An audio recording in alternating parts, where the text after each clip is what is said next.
అందరికి ఈ రోజు మా డిన్నర్ సండే స్పెషల్ ఏంటో చూద్దాం రండి. చికెన్ బిర్యానీ వేడివేడిగా ఉంది, ఇప్పుడే కలిపా. అలాగే చికెన్ కర్రీ, ఆనియన్స్, అలాగే థమ్స్అప్. నేనైతే చికెన్ బిర్యానీ టేస్ట్ అనేది చూపించేస్తాను, మా బాగా చూపిస్తాను. ఎప్పుడు నేనే టేస్ట్ చూసి చెప్తున్నాను కదా, ఈసారి మా బాగా చూపిస్తాను టేస్ట్ చూసి ఎలా ఉంది చెప్తావా.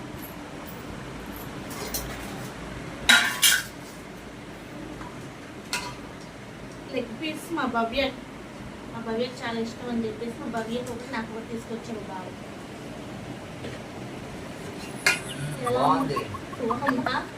థ్యాంక్ యూ బావా. మీ ఇంట్లో డిన్నర్ ఏంటో కామెంట్ చేసి పెట్టి